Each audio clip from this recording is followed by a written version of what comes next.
welcome to the Verts Podcast. I am your host, Sonny Weaver, and as always, my main man and current Verts Bowl champion, Tout the Killer. How you doing, Tout? I'm doing pretty good. Got that big win, so I'm feeling a lot better. Of course you are. All right. Well, a lot of new things going on here at the Verts. Just to fill some people in, if you're not watching currently and just listening, I suggest you do watch, as we have added a bunch of graphics to the show. So you will see those pop up throughout the show. Make sure you check those out. We're always looking for feedback. Let us know what you'd like to see, and we'll make that happen for you. The first segment on the show today is our Around the League segment. The first big news around the league is the continuing quarterback injuries. I believe with the addition of Andrew Luck this week, we're up to 5 quarterbacks with injuries that were at least out 1.6 weeks or longer. I believe it was a shoulder for Luck. You know, we talked about this, I think, on the last show, Tout, but, man, these quarterbacks, they're just getting lit up. Yeah, it seems like every week a new one's going up. I'll tell you the truth, when we were playing, I was making sure my quarterback didn't get hit by you. I was diving and all that. I think everyone needs to start putting bubble wrap around their quarterbacks at this rate. Yeah, you know, I don't know what's going on. The injuries for everybody else seem to be staying pretty low, but the quarterback injury rate compared to the rest of the league is just nuts. You know, the quality of quarterback play is definitely suffering when you look at those teams that have had the setbacks. I know Kansas City struggled without Orr. You know, the Ravens are basically running a carousel out there at quarterback. I do know the Raiders picked up a pretty good win using their backup quarterback. But for the most part, quarterback plays down, and we got to keep those quarterbacks healthy.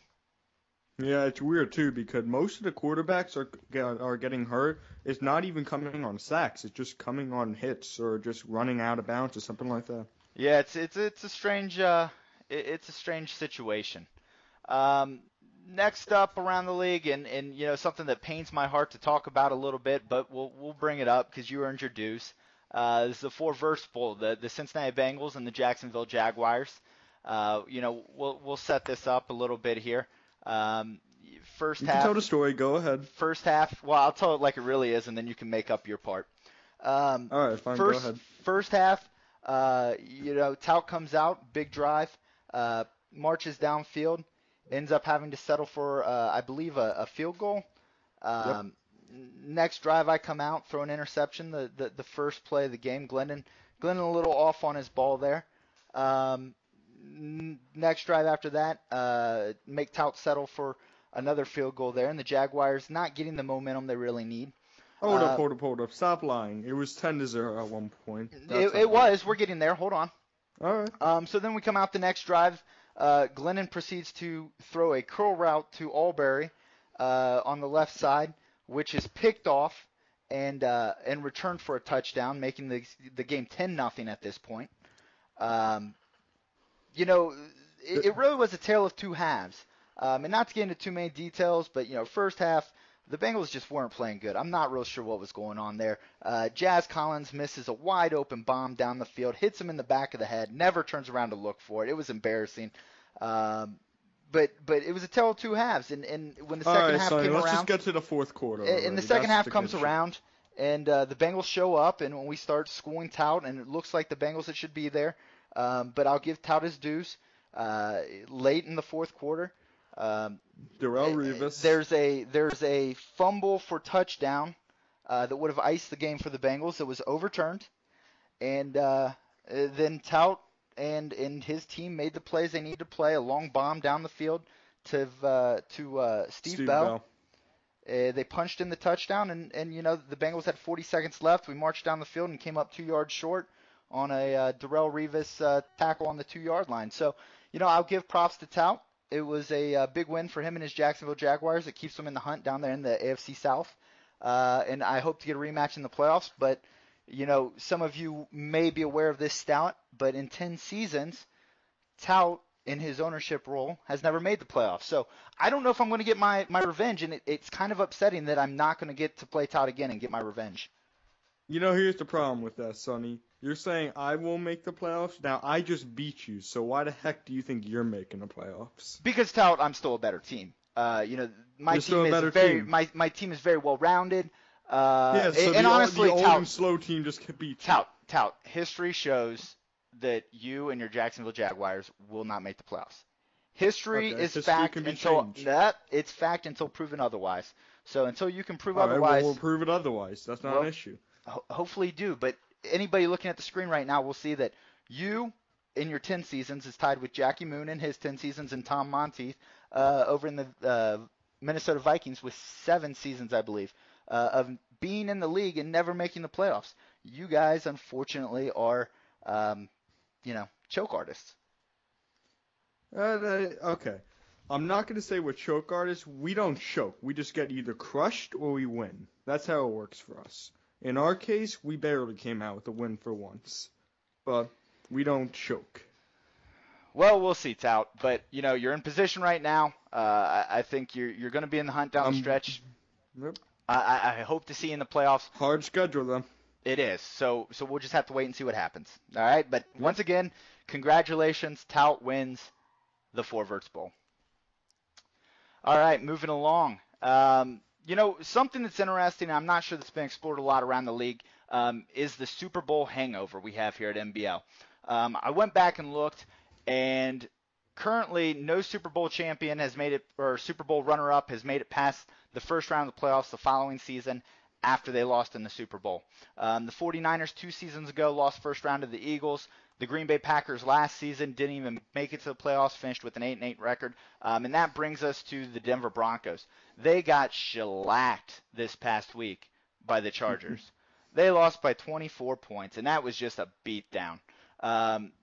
These don't look like the same Broncos that played in the Super Bowl last year. I know Demaryius Thomas is gone. A couple other guys have gone. I don't know if it's just an issue of the new pieces not fitting. But these are a classic example of a Super Bowl hangover. Yeah, 2 things. One, too bad we couldn't get the Chargers owner Fat Five Freddy on the show. That would be interesting to hear him. Yeah, it will be. Go ahead. No, you're fine. Go ahead. All right. And the second thing is Johnny Manziel. He is not cash money this year. He's just horrible. Yeah, Manziel has not been good. I know ownership's not happy with him. They would cut him if it wasn't for his massive contract. So they're stuck with him for the foreseeable future, it looks like. But you know what? Manziel was still the quarterback last year when they made it to the Super Bowl. So you can never put all the blame on just the quarterback. Yeah, but last year they had a lot more pieces step up. They had Ponder step up. They had Demaryius Thomas, who had a crazy good year for how old he was. They just had a lot of pieces step up that aren't stepping up this year. That's true. It comes down to making plays when crunch time hits, and they're just not doing it. Continuing on around the league, interesting game this past week with the Miami Dolphins and the Arizona Cardinals. Some people say that defense wins championships. I say bad offense apparently wins NBL games. When you look at the stats for this game last week, it was abysmal. You had 5 interceptions coming from the Arizona Cardinals. I think there may even have been a couple fumbles in there as well. And then you had what can only be explained as the worst quarterbacking performance by a winning team ever. You've got Xavier Garcia. And, when you're completing maybe 18% of your passes. He got to 18. Wow. That may not even be 18% out, but I thought it was less. He completed 3 passes. And that's bad. That's a bad offensive performance. 3 of 18 for 21 yards, 2 INTs. The leading receiver was 1 reception for 15 yards.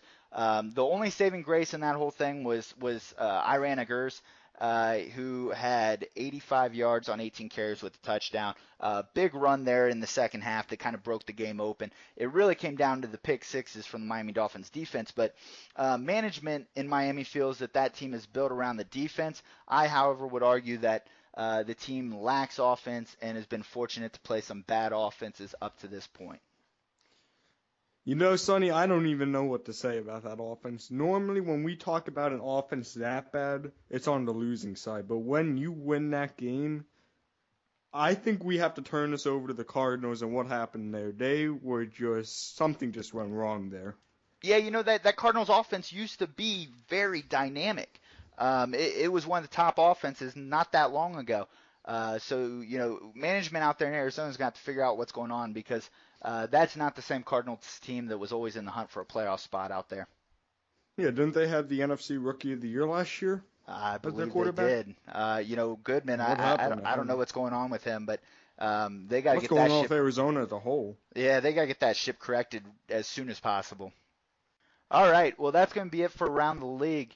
We're going to break for a quick commercial break, and we'll be back with our Pretenders or Contenders segment.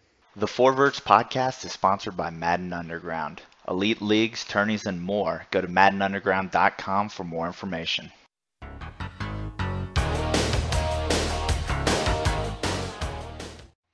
All right, we're back. Next up's a new segment on the show here, Pretenders or Contenders. How this is going to work is at the taping of this show, we're going to take the division leaders in each division, and we're going to classify them into one of two categories. They're either a pretender or a contender. We'll start off first with the pretenders list. Tout. All right, to start it off, in the AFC East, we got the fail offense Dolphins. Where to start with this team? They can't even get 150 yards of offense in a week. Come on, man, you're just a pretender. You think you're gonna go 10-6? You can't even get to 5-11, Bland. Come on, dude. You're just a freaking pretender. Tout with the speech there. I like it. I'm going to agree with you on that pretenders assessment. The Dolphins are definitely lacking any offense.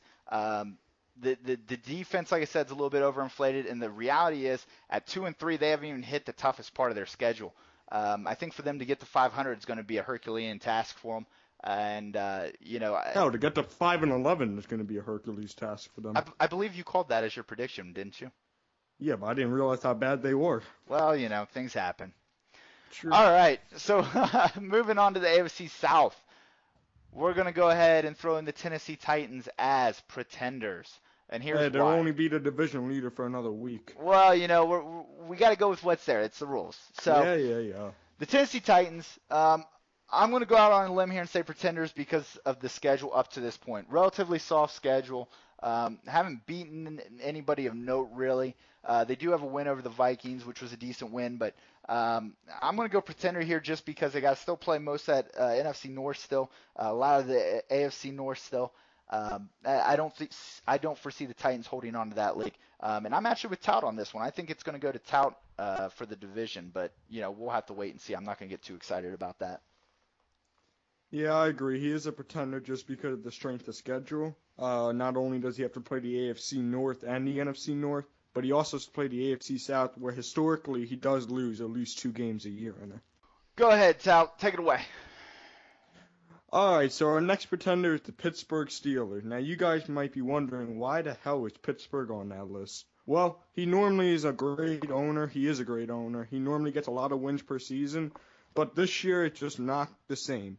He has a tough division, even a tougher schedule to deal with. He plays the AFC South, which is historic for upsets, and he's gonna probably lose at least 2 or 3 games in the division. So he is a pretender this year. Yeah, that's a tough one. Right now we're tied record-wise. He's got another game this week. The Bengals have already taken their bye week. Yeah, he plays me. Oh, well, that could put this thing to rest. But you know what? The team is down from last year. He does have a win over the Cleveland Browns, which is a quality win. Already take a couple losses out. I'm thinking Pittsburgh still in the hunt for a wild card spot, but I think, and not to toot my own horn, but I do think the Bengals take the division this year.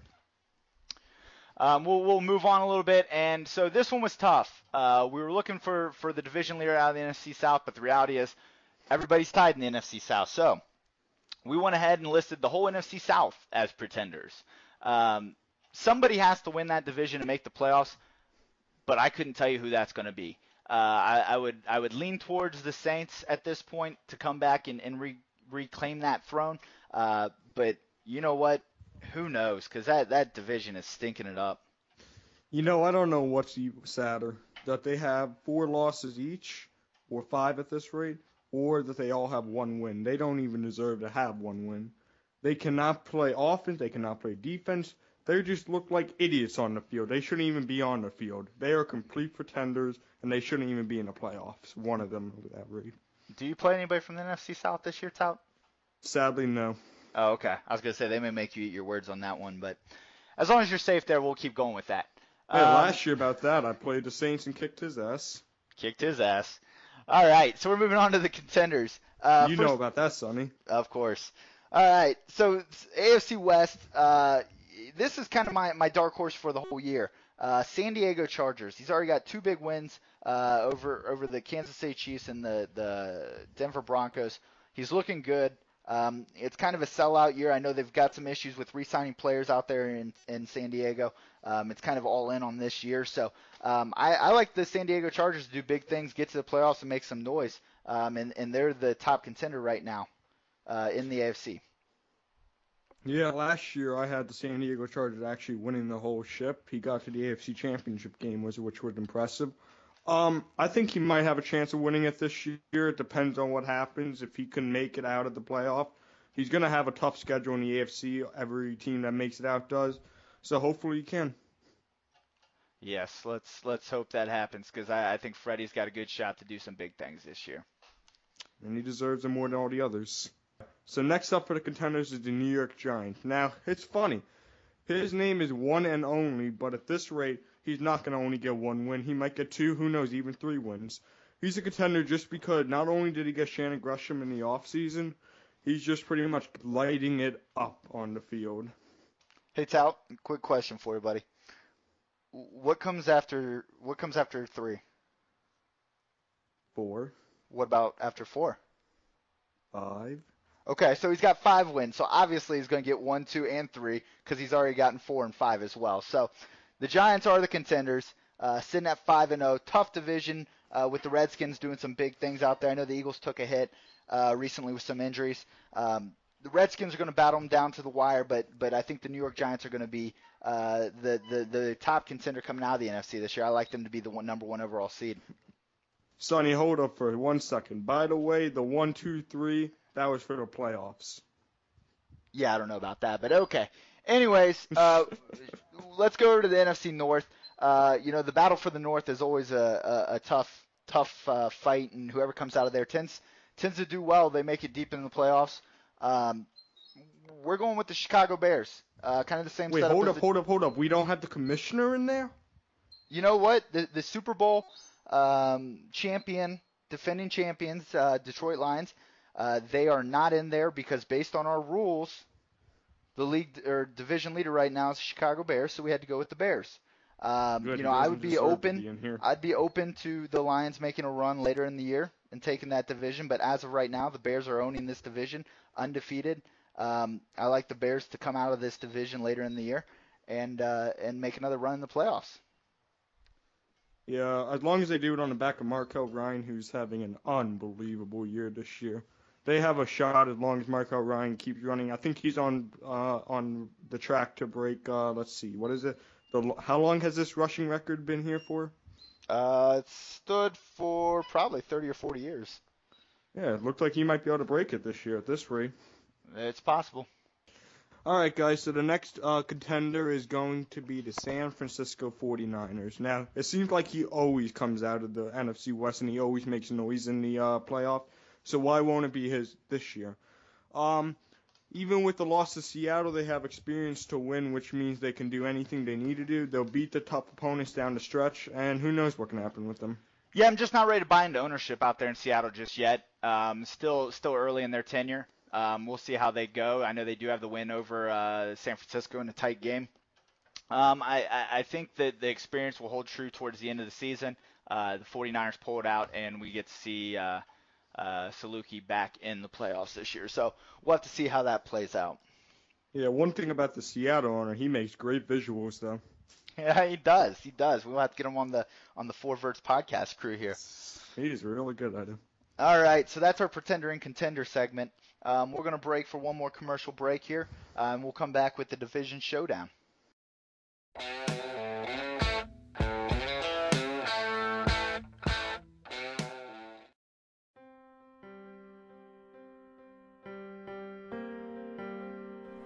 Rodgers still has it.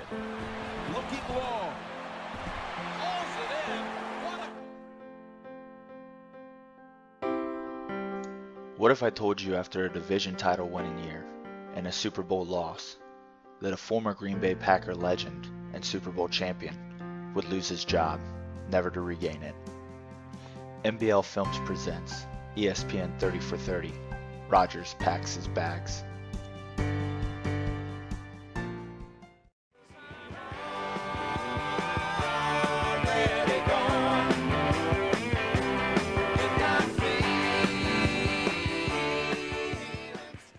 All right, we're back here on the Verts Podcast. Next segment up on the show is our division showdown.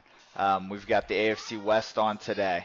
We've got Bayou Bengals, the Kansas City Chiefs owner, as well as Backley, the Denver Broncos owner. Thanks for coming on the show today, guys. No problem. What's good? We're excited to have you guys. For you guys that haven't heard before or been on the Verts Podcast, the way the division showdown works is there's 3 questions. I'll give each person a chance to start and then rebuttal on the question. I'll award a point. Best 2 out of 3 wins the division showdown. You guys ready? Let's do it. I got All this. right. So, first question's the most important question. Who will win the division and why? And let me preface this by saying it doesn't have to be one of you two. First up, Backley, go. All right. Hold on, Lila. I think that I'm gonna win the division. Gonna get my Manziel, my goddamn Johnny Manziel figured out. Stop throwing interceptions, and my defense has got to turn around sometime this year. Just waiting. After the bye week, I think we're going to come out strong. Bayou, your rebuttal to that. I'll probably go with Freddie this year. He's actually got his defense rolling pretty good. And those 2 receivers he's got, it's tough to stop. Backley, ain't no way he's winning the division this year. Ain't no way. He got shut out this past week, 24-0. And then the week before, he only scored 3 points versus Freddie. So, I mean, get out of here. You got to score more than 3 points in 2 games to win a division. Yeah, you know what? I'm going to go ahead and agree with Bayou on this one, and we're going to award him the point. Backley, you're fucking crazy to believe that scoring 3 points in 2 weeks against division opponents is going to win you that division. So round 1's going to Bayou. That's lame. All right, question number 2. Bayou, you can start this one off. Bigger embarrassment for the division, your suspension for cocaine and hookers or Backley's Super Bowl meltdown? Go. Oh, Lord. Well, I would have to probably go with my suspension, mainly because it's more for the whole league instead of just the division.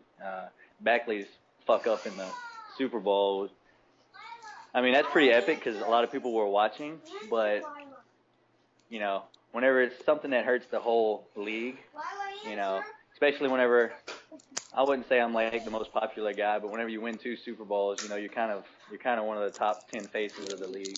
For something like that to happen to one of the top 10 faces, it's just kind of, it's an embarrassment to not just the division, but the league, especially whenever our division's probably arguably one of the top division in the league.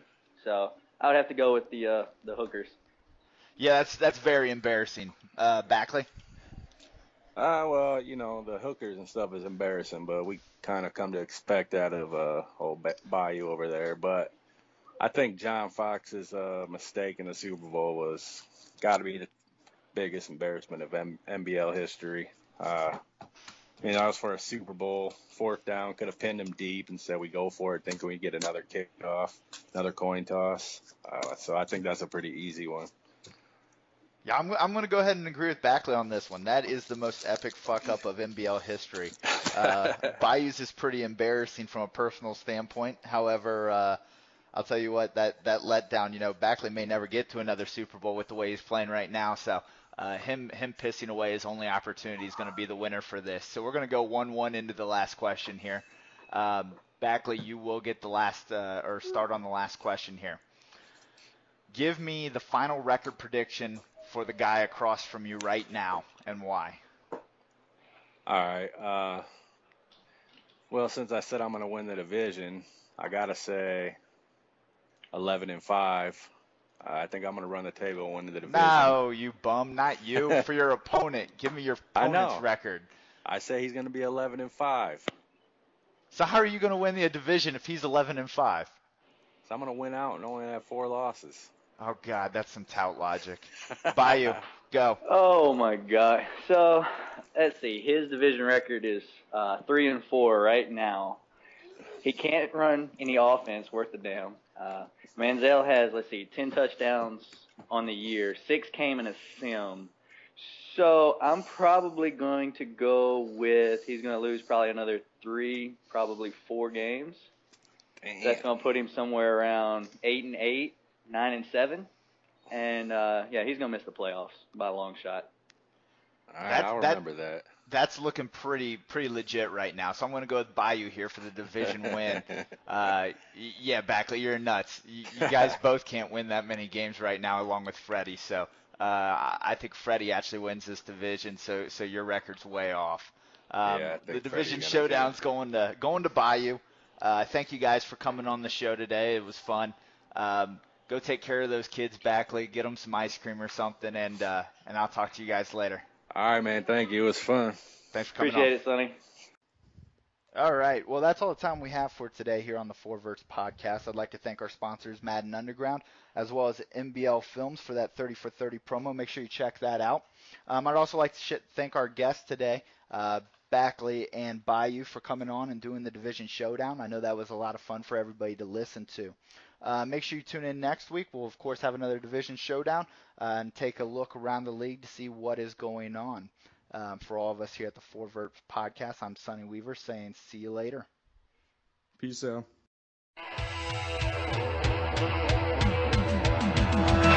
Try to be best, 'cause you're only a man.